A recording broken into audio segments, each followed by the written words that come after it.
This session is supposed to be about dynastic politics, dynasties, kings and queens, and brothers and sisters, and sons and daughters, all lining up to share power, to be part of the power game. Well, we have two speakers here. Victoria Schofield. Everybody knows Victoria. Victoria has written nearly a dozen books on the subcontinent and Afghanistan, and really she doesn't need any introduction. I think people in Karachi are more familiar with her than people in Lahore, but because people in Karachi read more than people in Lahore. That's the simple reason. Us Punjabis tend to eat more than you do, but and Karachiites always say that the thing about Punjabis is that they put tomatoes in everything. So every Punjabi meal has a tomato in it. So that's what we are. And of course the other speaker is hi. The second speaker is participant here. The panelist here is Najmuddin Sheikh Saab. Sheikh Saab is our former foreign secretary and was here with us yesterday in a session on Afghanistan. I think we acquitted ourselves fairly well and honorably yesterday. I was told that we ought to have left more time for participation and questions from the audience, so we will do that today. And Barkha Dutt is here from Delhi. We are really pleased and honored to have her here. It's not an easy journey from India to Pakistan, and especially since there's only one flight apparently a week from Delhi to Karachi. I don't know if Barkha's coming to Lahore or Islamabad. Are you? I came via Vaga. Oh, you came via Vaga. And Okay, then excellent. Change of flight. Change of flight. And we are really pleased to have her here. Barkha is a lady of many parts. She's been a journalist and a media and electronic journalist for a long time, and she runs very popular TV shows in Delhi.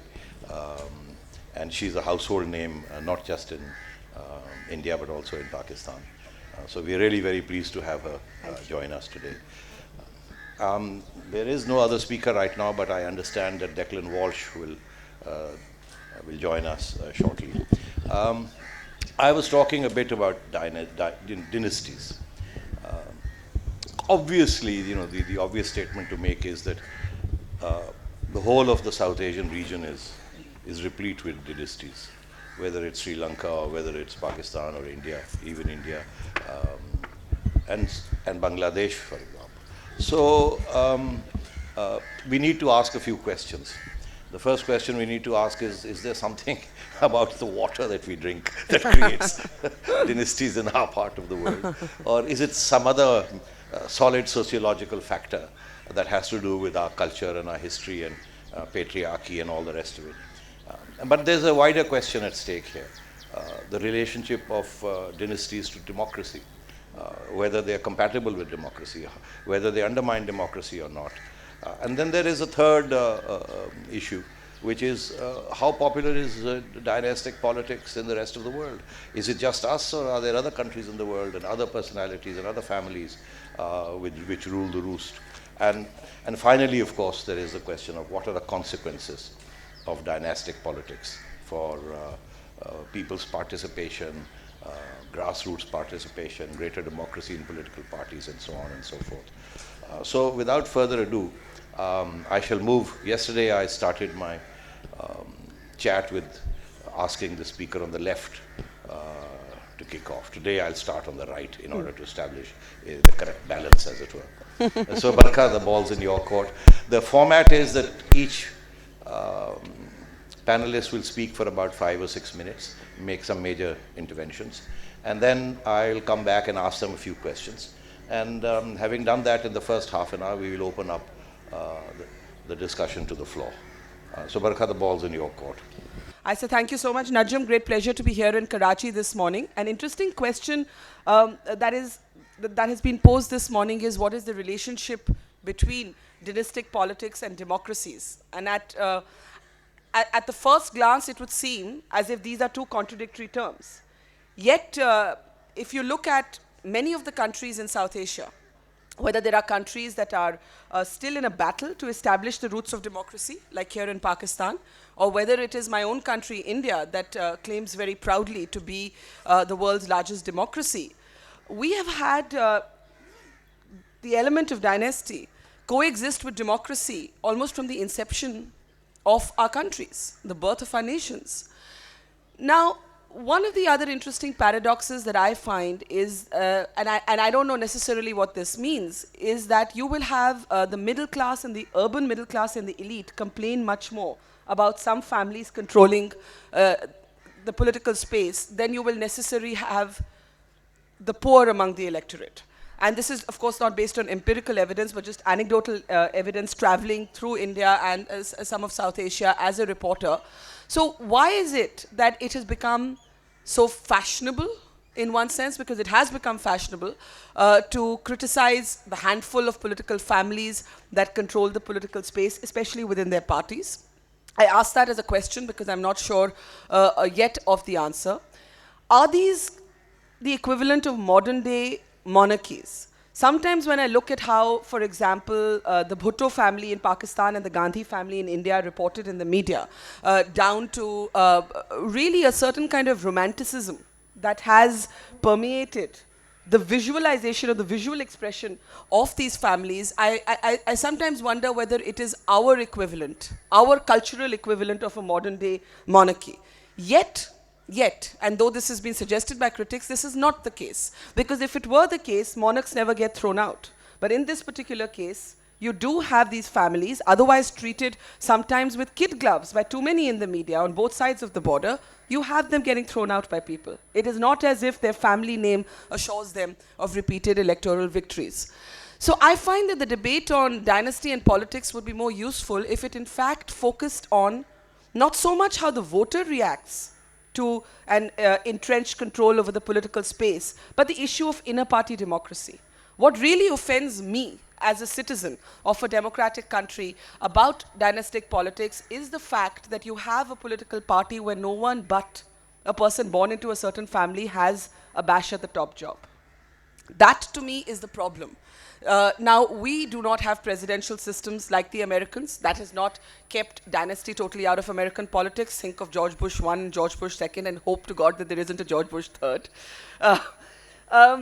But that said, parliamentary democracies, the Westminster model that we've borrowed from the British, Patrick French, well-known author, has done quite an interesting story of how many hereditary MPs, as he calls them, continue to occupy the parliamentary space in India. And somebody turned around and said to him that you may not have hereditary members of parliament, but you have the Queen. And the Queen is another expression of inherited politics. So if you look around the world, almost every country in some form or the other, whether in the form of tradition, old royal families, erstwhile Nawabs and princely states, now in modern day politics, or you look at our countries in South Asia, there is some sort of attachment. And we'll have to say attachment despite our criticism. There is some sort of attachment to a handful of families, however offensive the notion may be to the modern democrat.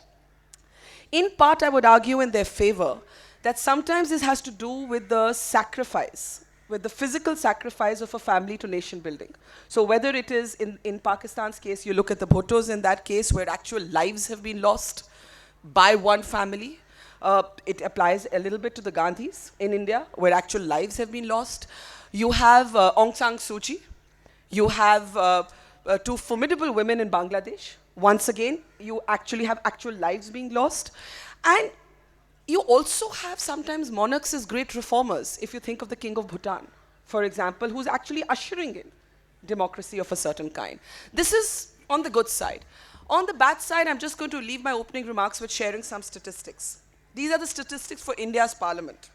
And I'm borrowing liberally from Patrick French's work on this issue here. But 70% of women members of parliament came into politics through family connection in India. Why is it worse for women? Is it because the entry levels for women are much tougher? Much tougher. In any case, for an outsider to get into politics is always difficult. But 70% of women members of parliament are coming into politics through family connection. The Congress party leads the way in dynasty politics. all 11 Congress members of parliament under 35 years are hereditary. Now, this is distressing because you would think that as politics gets younger, and this is what we believe, that as politics gets younger, it will be more democratic. But in fact, in India, we find that as politics gets younger and younger, you actually have a greater element of genetics and inheritance playing a part in what's happening. 19 Congress members of parliament have multiple family members in politics. Two-thirds of members of parliament under the age of 40. Two-thirds. Two-thirds of members of parliament under the age of 40 are from political families. And 27 members of parliament have multiple family members in politics. One last thought before I close my opening comments, because I'm sure we'll explore this a little more. Parties that are driven by an ideology, it could be an ideology you don't like, but parties on the left and the right of the spectrum in India are less prone to dynastic politics because they tend to derive their political mobilization from a cadre that is loyal to an ideology. Whereas parties that tend to be more centrist tend to need families to glue them together more, tend to need a visible face to draw in the electorate more, because there is no defining ideology that actually brings in the voter automatically. So this is an interesting conundrum for modern day democracies, because on the one hand you may find X party more liberal in its politics, but you may simultaneously find it more prone to dynastic politics. On the other hand, you may find parties steeped in dogma, but those are the parties least likely to be impacted by dynasty in politics. So these are just a few thoughts thrown out, and I'm sure as we go along, we'll explore some of these contradictions a little further. Thank you. Thank you. That was very good. I'd like to get Victoria's comments on this. And I would be especially interested if you could dilate a little bit about your knowledge of the dynastic politics of the PPP in particular. Well, thank you very much indeed, Najam. And first I'd like to thank Amina Saeed and Oxford University Press for once again inviting me to the Karachi Literature Festival. This is my third out of 4 Literature Festival appearances, and so it's always a great pleasure to be here. So thank you all very much for coming, and I hope you all have the staying power for my Kashmir session at 12:30. So I just had to put a little plug for that. I think one of the difficulties about subjects like this is, Najam, you've laid the ground rules for us in a way which is very much what I was thinking about, is why does it occur? Why do we have dynastic political families? How harmful is it to the democratic process, which we all, by and large, believe is the way forward? We had George Galloway say, quoting Churchill, that democracy is the worst form of government, but it's better than anything else. And I think the point that I also do want to pick up on is where else in the world? There is a tendency, and I often find this in South Asia, whether I'm in India or Pakistan, to feel that South Asia is the only area where dynasty prevails. And in my comments, along with addressing what Baka has just said, is to make people realize that actually it happens everywhere in the world. If you even just take the United States, which I'm sort of starting in on, as an example of a country which has really, along the Westminster style of democracy, pursued having elections consistently, etc. I'm going to follow your model from Patrick French and just quote you from the United States. We have several political dynastic families, not just in our recent memory, George Bush 1 and 2, and hopefully not 3, but you've had the Roosevelts, you've had the Kennedys, the Adamses, the Rockefellers, the Lees of Virginia, the Long family of Louisiana, the Dailies from Illinois, the Tafts in Ohio. Of course, we all think about George 1 and 2. In a way, you can say there's an element of dynasty with Hillary Clinton. Would she have managed to get into the position, have the exposure that she had she not been for 8 years the First Lady and the wife of President Bill Clinton? In the 1950s, a biographical dictionary of the United States Congress listed 700 families in which 2 or more members had served in Congress. So what I'd like also to throw out into our debate today is there's nothing new about political dynasties and nothing peculiarly South Asian. And I'm interested that you mention Aung San Suu Kyi, but of course she's the model of democracy. But again, she took up the position she took up, which a lot of people have forgotten, because her father was the founder of the Burmese army. He negotiated the independence of Burma from the British, and hence was also a political figure. Indonesia and the Philippines, most highly populated democracies of Southeast Asia, are dominated by political dynasties. And of course, we've mentioned the Ziaur Rahmans of Bangladesh, the Gandhi Nehru family, the Bandaranaikes of Sri Lanka. The closer to home, you've got the Abdullah family in Jammu and Kashmir, Sheikh Abdullah, Farooq Abdullah, Omar Abdullah, and on this side in JJK, you've got Sadr Qayyum and his son also taking up the political mantle. So I think why it occurs, it's pretty self-evident. But I would refrain from saying it's merely influence, because what I think we must also do is broaden our view and look not just at politics, but elsewhere. The same is true in business, economics, the medical profession, the literary profession, actors and actresses. How many actresses, are sons and daughters of other actresses who've had that exposure? Sportsmen, the military. So what you'll find is children growing up in a particular environment, and if they've got the aptitude and inclination, following in the father or mother's footsteps. Obviously, somehow, when it comes to politics, it's more controversial. But nonetheless, I think we are really deluding of ourselves if we don't think that when you bring up children in a certain environment, there is a possibility, the likelihood, that they will want to do so, to follow on. Again, I have to reiterate, and this is where we are getting indeed to what you've asked me to address, the nub of the issue in Pakistan is the Bhutto family. When you take out prematurely an individual, you do automatically reinforce the dynastic principle. I was, as some of you may know, some of you may not know, very close indeed to Benazir Bhutto, and I'm ashamed when I get to the young generation when they say, how long have you known Benazir Bhutto? And I've rested on my laurels for a number of years by saying 30 years, and I'm now having to move up a decade and say 40 years, because I first met her in October 1974, so I'm closer to having been involved with the Bhutto family for 40 years. Which is always an embarrassment when you talk to a 20-year-old, because they think you're positively ancient. I actually was living in Pakistan in 78, 79 during the trial and execution of her father, and was very privileged to spend time with her during that phase when she was adopting the father's political mantle. Having been at school with her, she was not destined for a career in politics. Likewise, I've been very fortunate to become close to her son Bilal, because he was studying at Oxford, as you may remember, a boy of 19 when his mother was assassinated. And again, the repeat of history. So, as I said on an interview at the BBC on the 5th death anniversary, if people really want to prevent political dynasties from continuing, they've got to stop assassinating the incumbents and safeguard their well-being, because history is charted by random events, as we know, and certain events that take out one member automatically, along with what Bakar said, the sense of duty, the brand, the sense of vindication, the carrying out of a mission, they feel that they must take on. And I think this is certainly what has happened with the Bhutto family.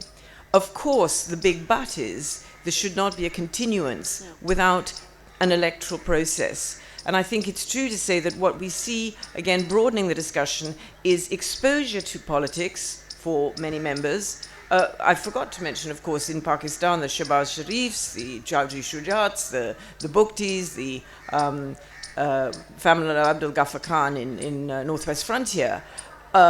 You have to continue. If you've got to sustain yourself and have the staying power to remain. And I think everybody agrees that when Benazir Bhutto took over age 24, she certainly was stepping into her father's footsteps, but she had the staying power to really win her own spurs. And I think the danger of political dynasties is if you are simply not up to the job.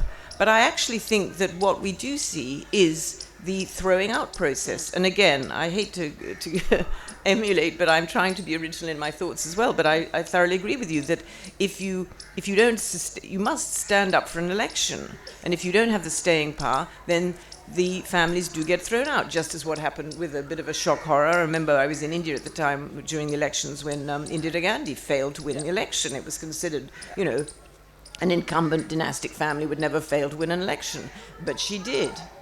So I think this endurance element through the democratic process is where you can have a mix. Again, South Asia, inevitably, where you have a less educated populace, you really restrict the choice, in a sense, of who can take up the political mantle. In a country like Britain, where, again, interestingly, I think even compared with the United States, we have less dynasty. You don't get so often the families, although notably Peter Mandelson, when names change, you tend to forget, but he did have, I think his grandfather was highly involved in politics. So there is still an element of it, but if names change, people aren't quite so aware of which incumbent has had a political upbringing. But certainly, having spent a lot of time in the Oxford Union and in my student days, there were all sorts of people arriving in the Oxford Union whose fathers or grandfathers had been in politics, and they wanted to do the same thing, but they faded out. So I think as long as you have a fade-out process. Also, there are no statistics for all the sons and daughters and cousins and brothers and sisters of people in politics who haven't made it, who haven't wanted to go in to politics. We only focus and we hone in on those who have.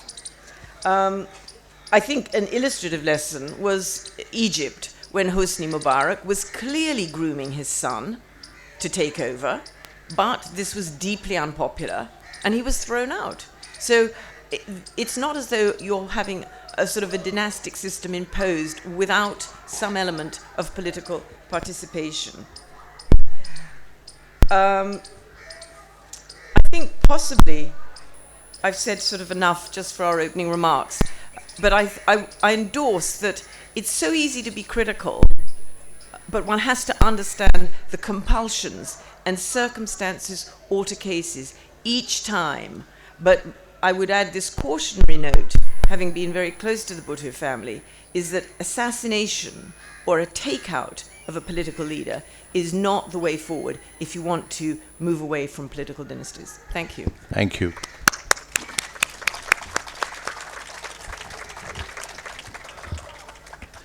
Sheikh Saab, all yours. Thank you. Well, after two such accomplished speakers who covered the ground so thoroughly, what I'm going to say is going to be very, I hope not very largely, but partly repetitive, because I was going to go over the figures in the United States, quote the king, all the king's men for Louisiana, and mention the fact that in Washington, in 2010, when Robert Kennedy's son decided to step down as congressman, this was the first time in 60 years that there had not been a Kennedy in the Congress or in the circle of power in Washington. And of course, Victoria gave you the figures on the families that have been listed and have had repeated congressmen. The thing that, well, frankly, I lived in Karachi and used to go to Bori Bazaar, and I couldn't see a shop which didn't say Lukmanji and Sons, Saifuddin and Sons, or so-and-so and brother, and so on and so forth. The dynastic thing that was mentioned, that it is true in business, is perhaps more starkly illustrated here than anywhere else. My own family, I think of, my father was a doctor. We were 12 of us, children, and he wanted to set up a polyclinic where all would be doctors with different specialities. It didn't quite get there, but 7 of them did become doctors. And the discussion at the dinner table used to be, I had a very interesting malaria case this morning, and we used to say, please don't tell us about surgeries. You can tell us about other things. I was one of the renegades. I didn't go into the medical profession. So I think it's almost inevitable that there is an influence of the family, and there is a certain love for, or a certain respect for the profession that your parent has followed. And the other thing with regard to politics, I think it's what I noted from Barkha's comments was that women are generally from inherit or generally are from families that are political. And she said one reason is because it's otherwise difficult to enter. And that's the point, that this family background gives you the name recognition, which your party people will tell you is absolutely essential for us. We need that party recognition to be able to get you elected or to get our candidate elected. So we want to choose a candidate who has that recognition, whether that recognition comes from a father or an uncle or whatever, but that is essential. And that's been essential in Pakistan, and the figures that were given out here with, I think the figures from India would not be very different. I don't have the statistics, but they would not be very different here. If you take your under 35s or under 40s, very, very large percentage is going to be from political families. Do we necessarily find this objectionable? That is the question. Now in India, if I may venture the view, there are many people who suggest that perhaps Rahul is not the best person to guide the fortunes of the Congress party in the next elections. And yet this is likely to happen because no one else has that same recognition or that same status, irrespective. And that's not necessarily his own doing, because as the last reports that I saw in the Indian newspaper suggested, that the party had done badly in both the states where he tried to lead the campaigns for election. And yet Congress still finds him irresistible as the candidate of choice. So that flows from name recognition, face recognition, and I think that is something that we'll have to live with. Now, I like the point that Victoria made about stop assassinating people. Perhaps you will have some movement away. The fact is that in South Asia particularly, we've had the Bandra Naikes were mentioned, but the Bandra Naikes also suffered a great deal from the assassinations that were became a part of Sri Lankan life until Kumaratunga, again the last President Prime Minister, again escaped assassination on a couple of occasions. So it seems that the more prominent the political family, the more prospects that people will try and remove you from the scene and then create the sentiment which allows perhaps a less capable person to inherit the mantle. So I think the point I was trying to make was that it is perhaps unfair to criticize dynastic politics, because either you say that no son can inherit his father's surgery in medical terms, or no son should be able to follow his father's footsteps and take over the law firm or take over the cloth business. I think it's almost bound to happen, and one should accept this as a fact of life, particularly in politics where face recognition matters. To give another example, my brother was only 25 when he took over the surgery for my father, and the patients came all the same. It's a sheikh, it's fine. So it's exactly the same thing. It's a Nehru, it's fine, or it's a Bandra Naike, it's fine. He's inherited the right genes. This is the sort of thought that occurs, and we should not suggest that this is necessarily undemocratic. I don't think many of the Kennedys who stayed on in Washington after Robert Kennedy or after President Kennedy and Senator Robert Kennedy, that they were all necessarily very capable. But they performed adequately. One of them, of course, was outstanding, Senator Kennedy, the second Ted Kennedy, but others did reasonably well, and perhaps they didn't rise to the same heights. And that's another question, that even if you stay in politics, you may not rise to the same heights as your father did, or you may accomplish a great deal more. So I think that thinking of dynastic politics as being something that necessarily to be criticized or is undemocratic, I think goes against the grain. What can you do? If we like the Bandra Naikes, we like the Bandra Naikes, and we like to convey from one generation to the next that particular feeling of respect, regard, etc. that's the wish of the people. Unless you say that they've been sort of hypnotized into following the Bandaranaikes. I'm deliberately taking a example from nearby, but it took 2 generations in Sri Lanka before the Bandaranaikes were eclipsed. Now, another generation. Now you have a president who has little connection with the Bandaranaike family. So perhaps we should accept that dynastic politics will exist, not just in Pakistan, not just in South Asia, but the world over, and that this is a fact of life and not necessarily an undemocratic fact of life. Thank you. Thank you. I think we started about 15 minutes late, so we need to catch up a bit. I just have one round of questions from each of the panelists, and then we'll come to the audience. May I request some very quick and brief answers? Barkha, you talked about the fact that ideological parties are less likely to have dynastic politics in their bloodstream. How does this work out in India, for example, the Communist Party and the other ideological parties, number one. Number two, since you did talk about dynastic politics, we know, of course, the Congress is dynastic, but is the BJP also, are there strains in the BJP that are dynastic? And to that extent, how ideological is the BJP now? Or is it a non-ideological party? There is a joke in India that both the Congress and the BJP are parivar parties. Parivar, as you know, is the Hindi word for family. And the Congress is a parivar party because it is gripped by the stranglehold of one political family. And the BJP is a parivar party because it is remote controlled by what is called the Sangh Parivar. It's ideological parents in Nagpur. So what is important to say is that parties are sometimes glued together by a family, and at other times they are glued together and controlled almost in the same anti-democratic way by ideological godfathers, as in the case of the BJP. A comparative statistic I actually luckily have right in front of me. For the Congress, 78 out of 204 members of parliament are from political families.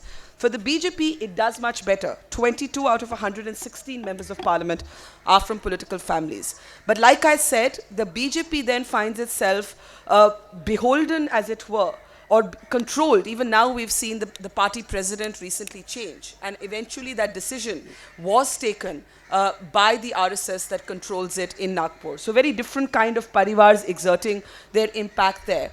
But when I was thinking to, I was hearing all of us kind of make the same argument that A, dynasty happens in other professions, B, the very important point coming from Victoria, that the moment you have turbulent politics, you have violence, you have assassinations, you actually have people getting even more emotionally attached. The family then perpetuates itself in politics. And then I kept thinking of this one name who's really the most gigantic political name in, I would say, in all of South Asia, and none of his children ever either showed an inclination to enter politics or were going to, and that's Gandhi. And then I keep saying that maybe what we forget, and what may be peculiar, and I'm now contradicting myself, to our part of the world, is that I think we're an emotional people. And I think as emotional people, it's less important to us that there should be 3 generations of the same family. But if we relate to an individual's narrative, whether to a family narrative, so if the family narrative is this family lost 3 people to terrorism, that's a narrative that we relate to. But if there is an individual with as powerful a narrative, I think, and I think of Mahatma Gandhi when I think of that, or in the case of Pakistan, you may speak of Jinnah and think of that. And therefore, there are individuals who are capable through leadership and their own personal narratives. So I think narratives of hope are the only antidote in our part of the world to the narratives of political families. Thank you. 2 quick questions from Victoria. Tell us a bit about the European experience, Germany, France, the other European states, dynastics, number 1. Number 2, in terms of the Bhuttos, 2 questions. First question, was Zulfikar Ali Bhutto determined, or had he set on a path of training his daughter to be his successor? How far along the road had he gone? And 2, even more important than that, Did Benazir ever talk about creating a space for Bilawal or any of her daughters in the politics of Pakistan? Thank you, Najam. Well, two interesting questions. I just actually very quickly want to comment that you're right about Mahatma Gandhi. Of course, his grandson has been quite vocal in a sort of more social role. And I think circumstances, I said alter cases, but also there always are the exceptions, which I think is interesting from our point of view. But of course, with Jinnah, we did have his sister Fatima Jinnah contesting the presidency, but not getting elected. So again, it sort of works both ways. Interestingly, Najam, I think where Europe, and I have to put Britain in Europe, although as you all know there's a huge argument as to whether Britain really is in Europe or not in Europe, Britain and Europe, so much has to do with education, and I did make the point in my presentation that education is another key element in terms of reducing the hold, however we describe it, the hold, the attachment, the appeal of one particular family, is if you have a wider spectrum of choice. And I think this is what's happened in Europe, is that you do have a very broad education, so you have a much wider choice of people who go into politics. And it's true to say, I'm not very familiar with the sort of the French and German hierarchy, but there aren't obvious names that spring to mind of a son who's followed in the father's footsteps. And I really do think, you know, if I want to generalize, I've got to put that down to education. And so for countries in South Asia, Southeast Asia, you've got to continue along the path of education if you want to have other candidates coming up, because part of the appeal of a political family, and maybe we should be talking about political families rather than political dynasties, because the dynasty has the sort of monarchical pejorative sense, but political families, is because you feel, I'm going to put my trust in somebody who is educated. You're less likely to put your trust and give your vote, etc., in a democratic environment with someone who's not educated. And if you've only got the top pyramid of society educated, by definition, you have less choice. So I think that's broadly my answer to why the situation is so very different in Europe. But we've been at it for hundreds of years. And we do have a reasonably good educational system. I mean, it's remarkable always to me when I'm supporting charities in Pakistan and India where to give children education, and then you read the dropout figures in Britain where people don't want education. I mean, and this is another of the issues we all face. In terms of the Bhutto family, I really can honestly say that had Bhutto Senior, Zulfikar Ali Bhutto, not been removed from the political scene at what really to me at my age now is a very young age, 49, we forget. We were in our 20s when he was arrested and really removed from the political scene. His contribution to the politics of Pakistan ended aged 49, which I feel is very young now I'm thinking about it. Had he not been removed then, there's no doubt that Benazir would have possibly gone into Pakistan's foreign service.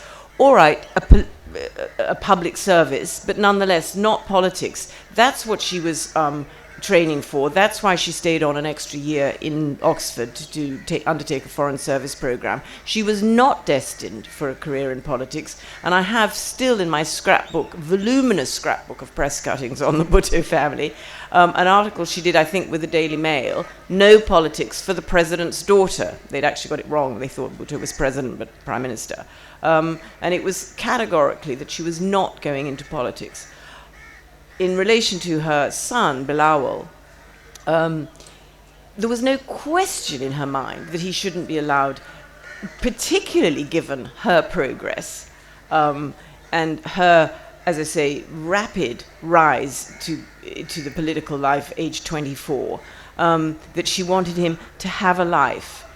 She wanted him to study. She wanted him to gain in his worldwide knowledge, which is why she enjoyed the fact that he came to Britain, went to Oxford, could get a grasp of European lifestyle, of American lifestyle, again, all in order to understand East-West culture, but not so that he should be groomed for politics.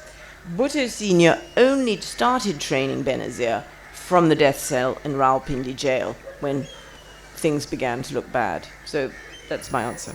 Thank you. If I may just add my 2 bits worth to this, I asked this question specifically of Victoria because Mohtरमा talked to me a little bit about these issues as well in the mid 2000s when she was in London.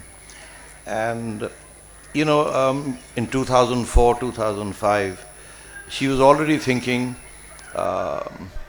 not in terms of her children, she was absolutely clear in her mind that they should not take part in politics, but she herself was thinking of a more stately or a more statesman's role in politics rather than that of a prime minister. She often talked about how wonderful it would be not to get caught in the hurly-burly and conspiracies of daily politics, but to do good things as a president, for example, as a ceremonial president, lend her name and her cause to good causes. And so she was toying with all these things at that time. And then, of course, politics tends to take an ugly turn from time to time, and she was drawn back to Pakistan and then assassinated. So it's really been quite a tragedy. I think, actually, sorry, Yeah. Najm, can I just, as a postscript to that, because I think it's really interesting, you had that recollection with her. Part of the problem was that she felt she hadn't achieved what she wanted to achieve in the political sphere. And had she managed to come back, had she survived, had she been in this 5-year term, I think it's very likely, age 60 in June this year, she would have withdrawn actually from politics and gone on with her good works, which is what she wanted to do. This is a dimension that nobody talks about Yes. over here. And actually, it's the parallels are eerie because I'm remembering an interview that Priyanka Gandhi did with me on her mother, and she said that I always thought that my mother would spend the rest of her life gardening in a cottage on the top of a hill. This was my image of my mother, and had my father lived, that is the retired sort of life that I would have seen for them. And of course, we all know that Rajiv Gandhi himself would not have been in politics had Sanjay Gandhi, his brother, not died in an air crash. So at every stage, perhaps in the case of Rahul Gandhi, you could argue that he has made a choice. But at every previous stage, as I think Victoria has pointed out, that choice has been forced by premature death. Thank you. Sheikh Saab, there's a lot of meat in all these remarks. I'm sure you'd like to comment on them, but 2 specific questions. You seem to suggest that, dynasties are here to stay. They're part of everyday life. It's not just South Asia. It's the water everywhere in the world. And therefore, and there's really no serious issue with democracy. All right. My question is as follows. There's a lot of talk in Pakistan especially about dual nationals. Why dual nationals' rights should be restricted. There's a particular element in this country that's talking about that. How would you feel about a law that restricts dynasties in Pakistan, number one?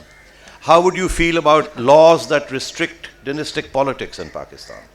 Because in Pakistan, certainly, the argument can be made that dynasties don't really promote democracy because there's no inner party democracy. Yeah. There are no elections and so on and so forth. Number one. And number two, in this perspective, how do you see Imran Khan? Imran is a man without any dynastic pretensions. And he's coming from grassroots in a very significant way. His children are living in England. And if and when Imran Khan departs from the scene, he will leave behind a party with grassroots, which will be able to elect somebody which is not part of the Khan family. That's a very good question, but let me start by adding a little bit of what was said about Benazir Bhutto in anecdotal terms. I was in the Foreign Office when she walked in 72 to do 2 months of research in the Foreign Office and was getting a check for it, which she came and returned to our Secretary Administration. But she'd been there for 2 months, and frankly, most of us at my junior level at that time were not even aware of the fact that she was there.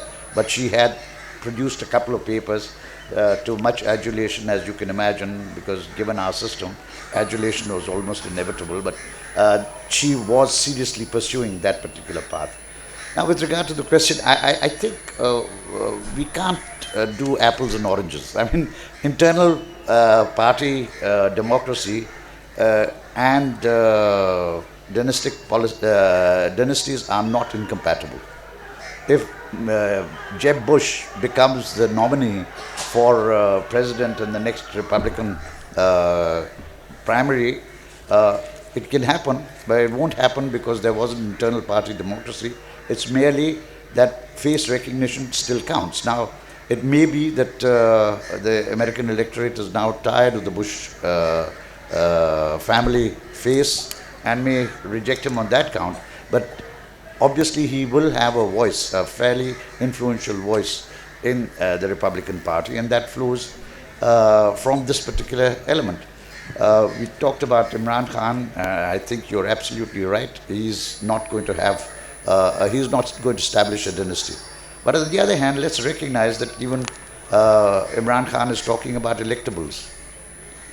Electables are those who have a family background, who have held seats, and who will hold the seat whether they get a ticket from the PPP, whether they get a ticket from the PMLN, or whether they get a ticket from the Tehreek-e-Insaf. So that again is, to my mind, a fact of life.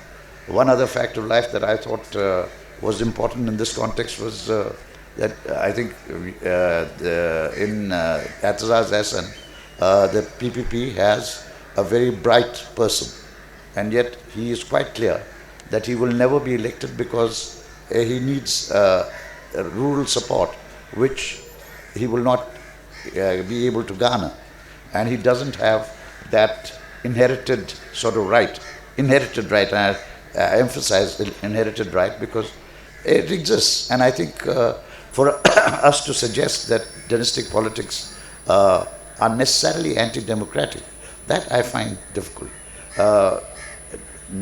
Not having internal party democracy is bad, but if that internal party democracy results in a Nehru being elected or Gandhi being elected in succession to a Nehru, that's how it is, and that is because the party sees this particular candidate as electable, and he is electable because he has the amount of recognition that he does. So I would really say that not only do I believe that it's not anti-democratic, dynastic politics are not anti-democratic, and I don't think that the level of education has anything, sorry Victoria, but really Jackie made the Kennedy family so much more charismatic than it was, and yet it wasn't, it was her fashion sense, it was the elegance of the White House and so on and so forth, which had very little to do with the practical politics of the United States of America,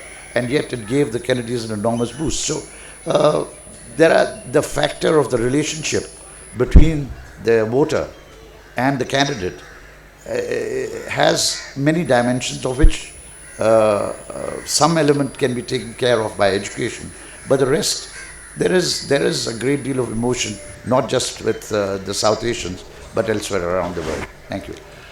Thank you. I just have one comment to make before I turn it over to the people in the hall. My comment is that, say, in a country like Pakistan, the most popular word in this country, the most passionately believed word in this country is change. We want change. We're sick and tired of what we see. We want change. We want radical change. How is change compatible with dynastic politics? Because dynastic politics is all about continuity. It's all about father inheriting the son inheriting the father's legacy, possibly even continuing the same economic and political policies, and so on and so forth. Certainly, in practice, that's what we've seen. So how is change, if you want radical change, compatible with dynastic politics and the conservative, status quo-oriented nature of that continuity? But anyway, I'm sure we'll have time to discuss this. I'd like to open this up to the audience. Zahid Hussain, I see, is the first one whose hand is raised, so the mic goes to you, if you can find a mic.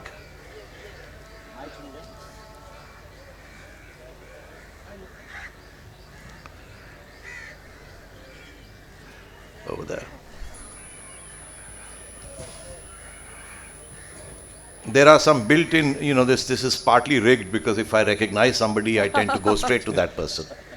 Sorry. Nepotism of a different kind. Nepotism of a different kind. I Yes, think there's No, you got to put your mic on.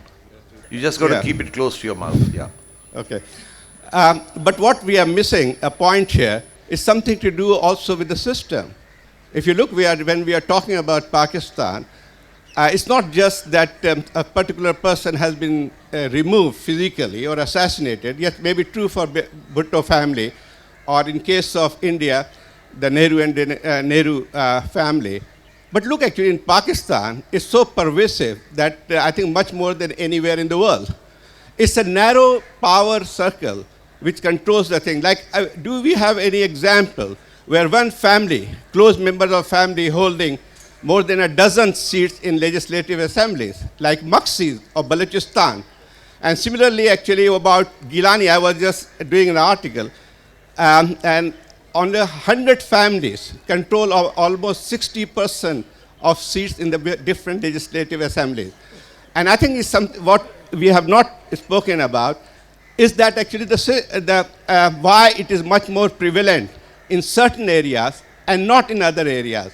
For example, in Pakistan, like for example in Karachi, I don't see any representative coming from a political family for that matter, or even in Rawalpindi, or in some cases of Lahore. So it is much more prevalent in a part of Sindh, and also in southern Punjab. For example, Gilani family. Is anybody eliminated from Gilani family, or given him the entitlement to be actually the politics remaining in the family? Gilani, the former prime minister, if you include the extended family, there were 35 members of that particular family controlling different legislative. Thank you. Yes, the lady over there in brown.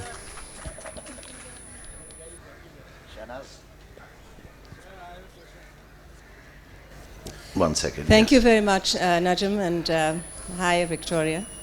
I'd like you to throw some light on the fact that fundamentally it's the class structures of Pakistan and the ownership of assets that determines, I think what Zahid is talking about, one family, Gilani or the Magzis. It's not one family, it's a caste or a tribe, not a caste, but I would say a tribe or a Kabila.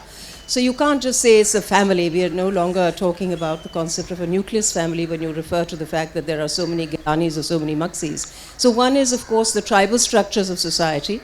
The second is that if the class structures are so dependent, as we know, on asset ownership, whether it is land ownership or other types of ownership, whereas representative politics is, of course, about multiple other aspects. So my question would be, that how are you seeing, as we move forward in Pakistan, the connection between a person who can represent the people of their area without necessarily having the strong land ownership factor or asset ownership factor or the class structure factor behind him or her?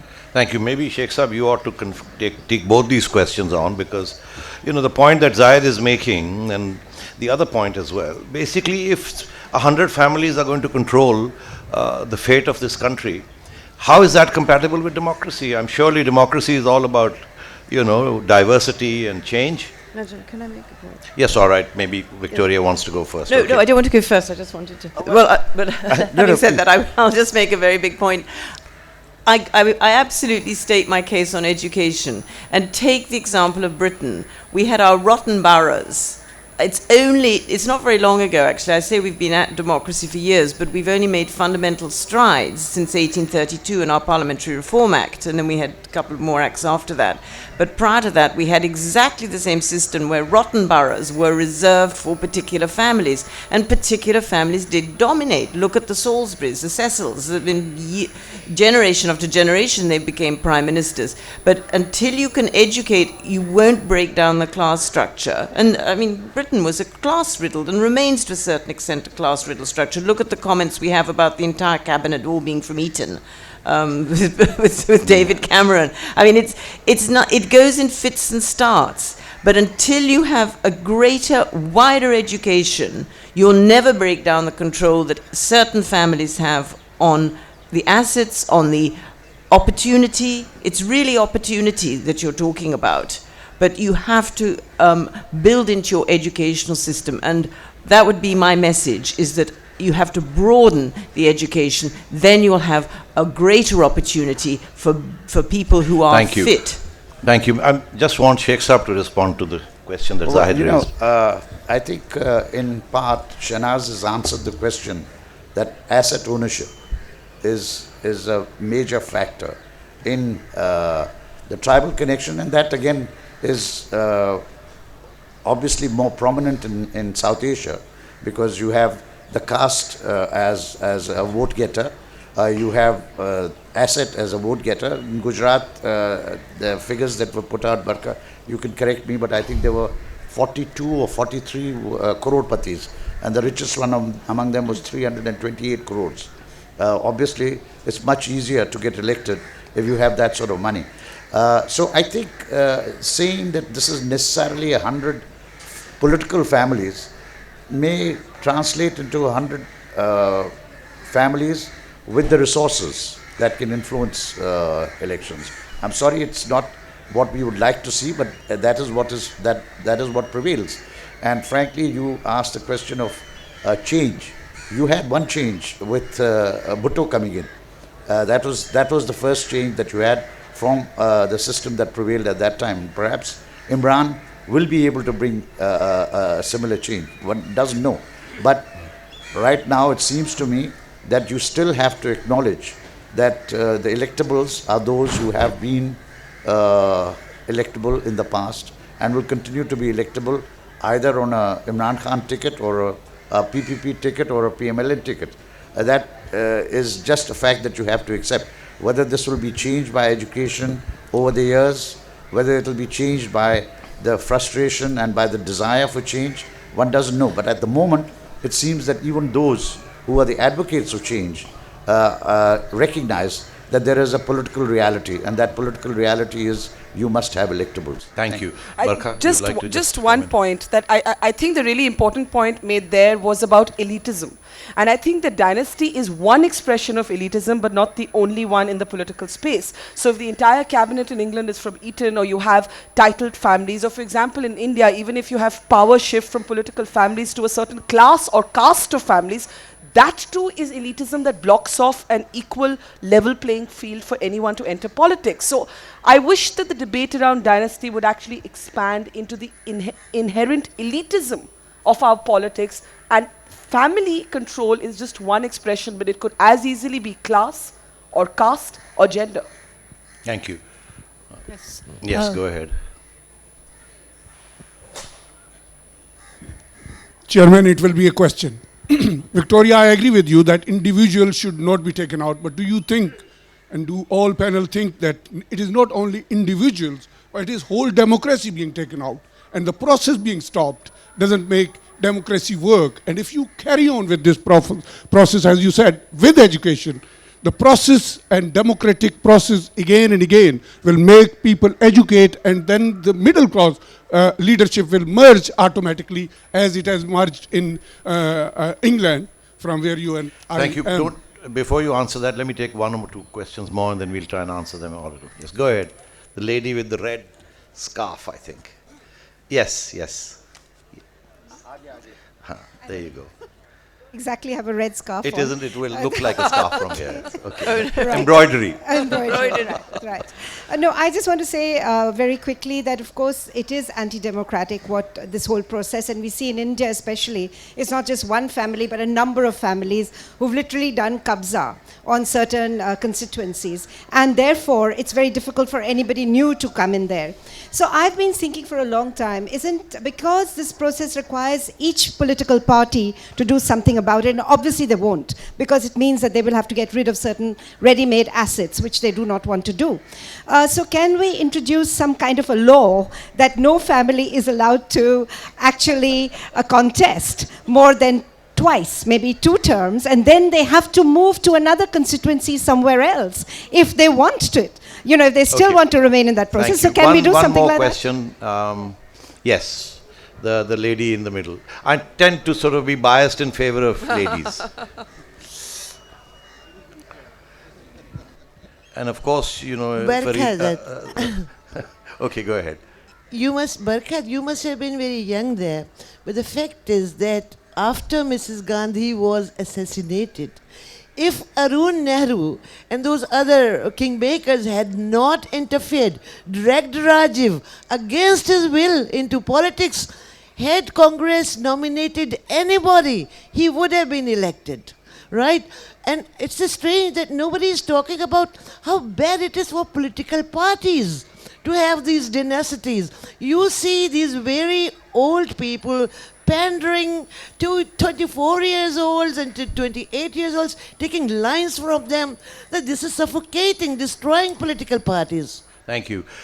And in a way, the BJP right now is grappling with this because there is no one automatic leadership. And what I would suggest, instead of what Kishwar suggested as a law, I would love to see primaries of the kind that are held in the United States of America held for parties being deciding the candidate. I don't know if it would solve the problem because you may still have parties automatically choosing the families that they think would win them the elections, but at least there would be a transparent system of intra-party elections. And I actually feel that inner-party democracy of a genuine nature is the only solution where actually somebody has the guts to contest. Somebody credible has the guts to contest against the person automatically assumed to don the mantle. Victoria, would you like to add something to that? Yes, well, I'll just make a couple of comments on these points.